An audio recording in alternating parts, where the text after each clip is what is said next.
नमस्कार। हमारे YouTube channel में आपका स्वागत है। आशा करते हैं आप बहुत अच्छे होंगे। आज हम बात करेंगे हरियाणा विधानसभा चुनाव में आजाद उम्मीदवारों की पोजीशन कितनी कमजोर है और कितनी अच्छी है। तो हमारे साथ दो विद्वान जुड़ चुके हैं, उनसे पूछेंगे कोई कौन सी विधानसभा सीट से कौन सा निर्दलीय उम्मीदवार मजबूत और कमजोर है। सबसे पहला क्वेश्चन मेरा नहरा साहब से है। नहरा साहब नमस्कार। नमस्कार। आप हमारे दर्शकों को जानकारी दीजिए कि कौन सी विधानसभा सीट से निर्दलीय उम्मीदवार मजबूत है या कमजोर है। साथियों, हरियाणा में हमारे पास जो आंकड़े आए हैं उसके अनुसार हम कह सकते हैं कि करीब करीब 15-16 विधानसभा सीटें ऐसी हैं हरियाणा में जहां पे आजाद उम्मीदवारों की जो एंट्री है या आजाद उम्मीदवारों को जो चुनाव है वो बहुत ही दमदार भी है और चर्चित भी है। हाँ, मैं आपको शेड वाइज यहाँ पे थोड़ी सी जानकारी देना चाहते हैं। सबसे पहले मैं अंबाला लोकसभा में जो सीटें हैं जहां पे काफी अच्छा कंटेस्ट जो दिखाई देता है उसके बारे में बताना चाहते हैं। अंबाला की जो अंबाला कैंट सीट है जहां से बीजेपी के धुरंधर अनिल भी चुनाव लड़ रहे हैं, उनके सामने चित्रा सरवारा, जो कि पहले भी जिसने चुनाव लड़ा था और वो कांग्रेस की टिकट की सबसे मजबूत दावेदार थी। कांग्रेस ने उसको टिकट ना दे करके बहुत बड़ी गलती की है, ऐसा हमें दिखाई देता है चुनाव में। हालांकि ये तो फैसला जनता करेगी, लेकिन वो मैदान में है और डट के चुनाव लड़ रही है। और सबसे मजबूत अगर कोई कैंडिडेट है वहां पे बीजेपी और उसका काफी मुकाबला है और वो जीत के बहुत करीब भी है, ऐसा हमारे आकलन में आज हम बताना चाहते हैं। उसके बाद लाडवा सीट है कुरुक्षेत्र लोकसभा के अंतर्गत जो आती है। लाडवा से मुख्यमंत्री नायब सिंह सैनी चुनाव लड़ रहे हैं बीजेपी से, और वहां पे एक संदीप गर्ग है जो कि इंडिपेंडेंट चुनाव लड़ रहे हैं, जिसकी स्थिति काफी अच्छी है। और उसकी टक्कर में मेवा सिंह है, कांग्रेस के सिटिंग एमएलए। तो ये यहाँ पे ट्रायंगल जो है ना स्पष्ट नजर आता है। और बड़सामी जो पहले शेर सिंह बड़सामी इनेलो के, उनकी पत्नी भी वहां से चुनाव लड़ रही है, कुछ वोट उसके भी है। यहाँ पे एक प्रकार से मल्टी कॉर्नर मतलब यहाँ पे चुनाव आपको देखने को मिलेगा। तो ये भी बड़ी रोचक सीट बन गई है। उसके बाद कुरुक्षेत्र लोकसभा में किलायत की जो सीट है साथियों, जो किसान बहुल है, जिसको एक महीने में आप जाट बहुल क्षेत्र भी कह सकते हैं, यहाँ पे कांग्रेस के विकास सारण को टिकट मिला है जो युवा है, और बीजेपी से कमलेश डाडा जो पहले से यहाँ पे सिटिंग एमएलए, उसको टिकट मिला है। यहाँ पे बहुत ही रोचक मुकाबला साथियों। अनीता ढुल यहाँ पे एक महिला है जो चुनाव लड़ रही है, अनीता ढुल, क्योंकि यहाँ पे ढुल गोत्र के लोग वोटों की संख्या काफी अच्छी है। कोई विवाद हो गया था यहाँ पे जयप्रकाश का और ढुल गोत्र की एक दूसरी महिला का कोई शब्दों की बात थी। और एक सतविंदर राणा जो 2 बार के विधायक रहे हैं, राजौंद विधानसभा क्षेत्र होती थी कभी, वहां से सतविंदर राणा बहुत ही मधुरभाषी तो है ही, और वो एक बहुत ईमानदार एक छवि के जो ना आदमी है, उनका भी उस क्षेत्र में कुछ असर है। जैसे राजौंद गांव है, पालिका है, और आपका बाता गांव है, खुद किलायत है, वहां पर उसका एक असर है। उसके बाद साथियों, करनाल लोकसभा सीट में समालखा एक ऐसी सीट है जहां से रविंदर माछरोली काफी अच्छा चुनाव जो ना वो लड़ रहे हैं, और वो इंडिपेंडेंट है। मुझे लगता है कि वो अगर जीत भी जाए तो कोई अचंभे की बात यहाँ पे नहीं होगी। और सोनीपत की मैं आपके सामने जिक्र करना चाहता हूं। सोनीपत लोकसभा सीट में 2 सीटें ऐसी हैं साथियों। एक तो है आपकी Gannaur seat, Gannaur GT belt के ऊपर पड़ती है। यहाँ पे देवेंद्र कादियान का पूरी चर्चाएं है पूरे हरियाणा में, और ये जो है काफी करीब है जीत के। और इसका मुकाबला बीजेपी के साथ है, ना कि कांग्रेस के साथ। ऐसी चर्चा पूरे हरियाणा में है। यहाँ पे ट्रायंगल तो है ही। कुलदीप शर्मा जो बड़े नेता है कांग्रेस के, वो भी यहां से चुनाव लड़ रहे हैं।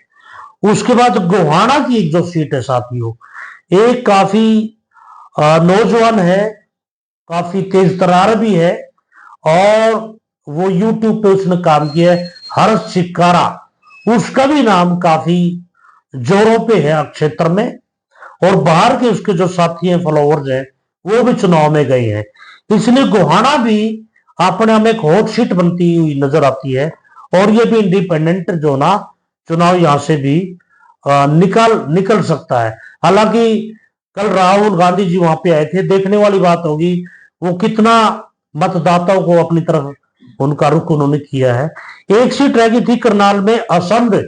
असंध का भी काफी रोचक मुकाबला आपको देखने को मिलेगा। यहाँ पे जिलेराम शर्मा जो इंडिपेंडेंट है, जो पहले भी विधायक रहे हैं राजौंद से, इन्होंने पूरे मैच को, पूरे चुनाव को काफी रोचक बना दिया है। और एक प्रकार से असंध जो है ना, काफी महत्वपूर्ण सीट जो ना और चर्चित सीट जिलेराम के आने की बात कर दी है। इस प्रकार से 4 लोकसभा सीटों का जो मैंने आपके सामने जिक्र किया है, इनमें ये इंडिपेंडेंट जो कैंडिडेट हैं, बड़े आजाद जो उम्मीदवार हैं, इनका जो चुनाव है काफी रोचक होने के साथ साथ इन्हीं में से कोई जो ना आजाद चुनकर के आएंगे, और आने वाली असेंबली में वो आपको बैठे हुए भी दिखाई देंगे। अगला सवाल मेरा चैल साहब से है। चैल साहब, बाकी जो विधानसभा सीटें बची हैं उनके बारे में आप जरा बताइए। मैं बात करूंगा रोहतक की मेन विधानसभा के बारे में।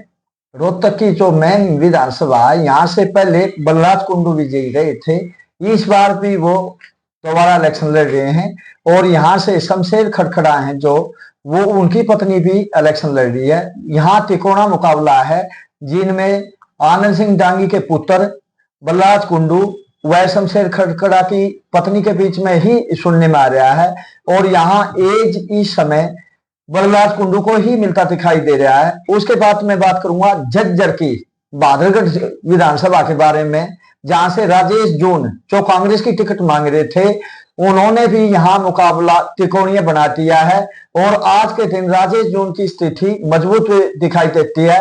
वैसे झज्जर, रोहतक और सोनीपत में हुड्डा परिवार का बड़ा असर है। हुड्डा परिवार यहाँ पूरी ताकत लगाए हुए है ताकि यहाँ से कांग्रेस मजबूत होकर निकले, लेकिन ये तो आने वाला समय ही बताएगा कि बहादुरगढ़ से राजेश जून विजयी रहते हैं या कांग्रेस कैंडिडेट मजबूत रहते हैं। उसके बाद मैं बात करूंगा भिवानी की।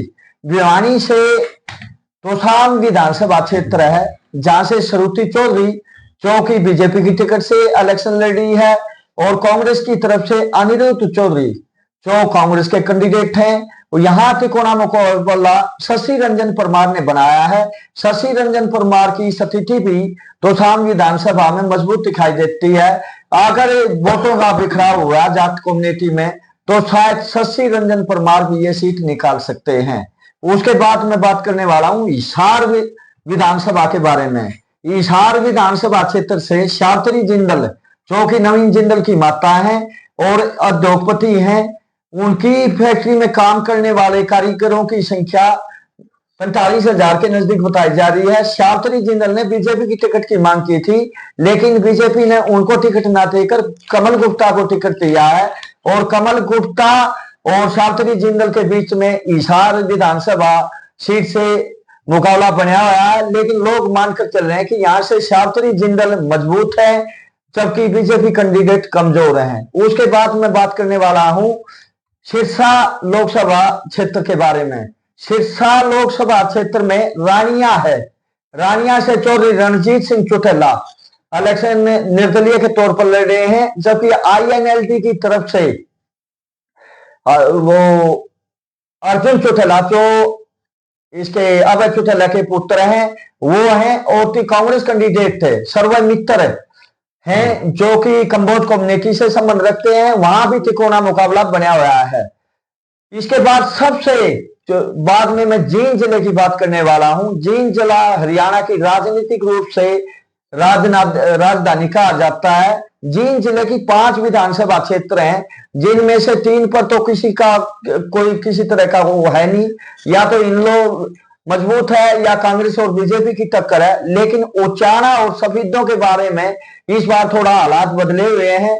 सबसे पहले मैं बात करूंगा ओचाना के बारे में। ओचाना विधानसभा क्षेत्र से दुष्यंत चौटाला जो जेजेपी के कैंडिडेट हैं, और कांग्रेस की तरफ से बरजिंदर सिंह जो कि वीरेंद्र सिंह के पुत्र हैं और कांग्रेस प्रत्याशी हैं।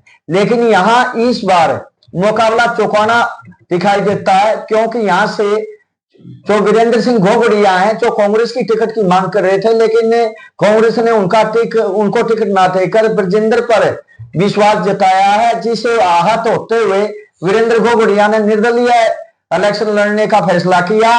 और यहाँ वीरेंद्र घोगड़िया मैदान में दिखाई दे रहे हैं और उनकी भी स्थिति मजबूत है। ठीक इसी तरह से विकास काला जो कि ओचाना शोकंद खाप से संबंध रखते हैं, उनकी स्थिति भी मजबूत है।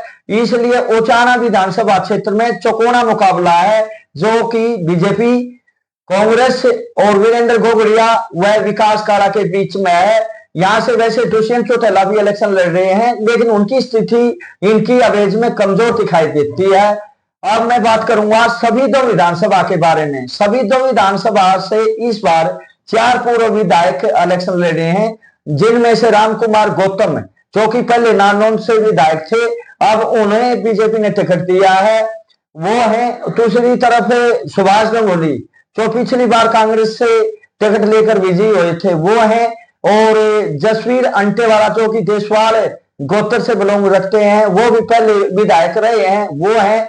और चौथे नंबर पर बचन सिंह आर्य जो पहले पूर्व मंत्री भी रहे हैं और विधायक भी रहे हैं। इन चारों के बीच में मुकाबला है, और ये मुकाबला भी चौकोना मुकाबला है। आज के दिन सभी 2 विधानसभा क्षेत्र में कोई भी ये कहने की स्थिति में नहीं है कि कौन कैंडिडेट ज्यादा मजबूत है और कौन कमजोर है। इस तरह से मेरा मानना है कि हरियाणा में पिछली बार 7 निर्दलीय विधायक विजयी रहे थे, लेकिन इस बार मुझे लगता है कि 15-16 के नजदीक निर्दलीय विजयी होंगे और वो सरकार बनाने में अहम भूमिका अदा करेंगे।